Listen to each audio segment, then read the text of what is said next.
The Princess and the Servant. Episode 1. Queen Adiz lay on the bed in the labor room, her face twisted in agony as she clutched the bed rails. The midwife, a sagacious and seasoned woman, urged her to push. "My queen, the moment has come. Deliver the baby." With a powerful cry, Queen Adiz pushed, and the first baby appeared. Ifioma held up the tiny infant, a girl, and beamed. "Congratulations, my queen. You have brought forth a lovely baby girl." Before the queen could even take a breath, Ifioma announced, "Hold on, there's another." And indeed, a second baby, also a girl, came forth shortly after. The queen's face shone with happiness, but Ifioma's expression grew grave. "My queen, we face a dilemma. Our traditions do not welcome twins."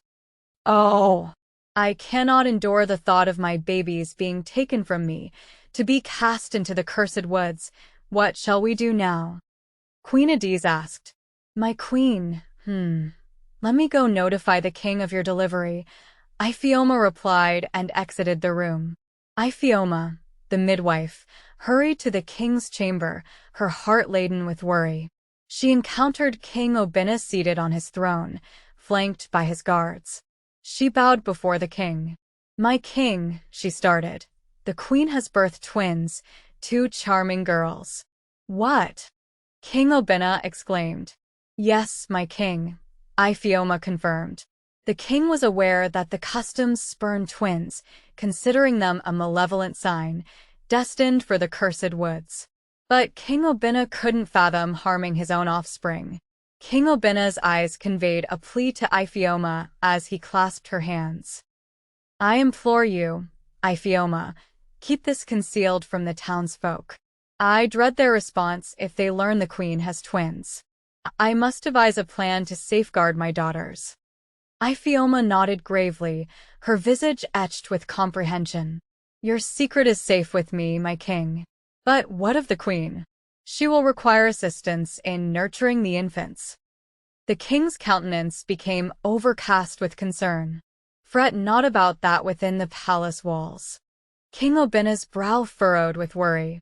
"Ifioma, the palace is a fortress, but even fortresses have ears. We must be cunning."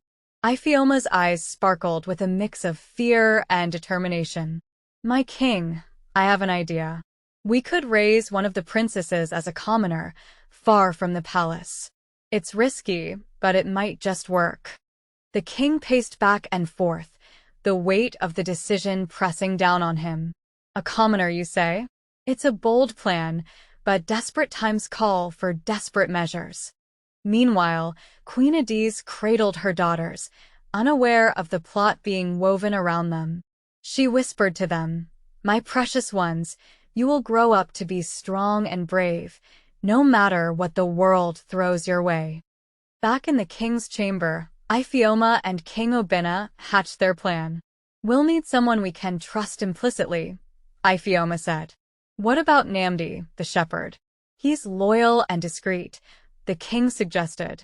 "A shepherd's life is humble, but his heart is pure." "Yes, he would protect the princess with his life," Ifioma agreed. And so, under the cover of night, a royal decree was silently made. One princess would stay in the palace, her royal blood known to all, while her twin sister would grow up under the care of Namdi, the shepherd, her lineage a secret even to herself.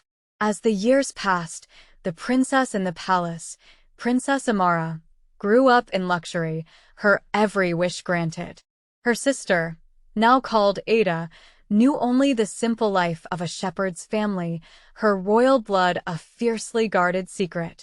But fate has a way of bringing secrets to light, and as the two girls grew, their paths began to intertwine in the most unexpected ways. Wait for part 2.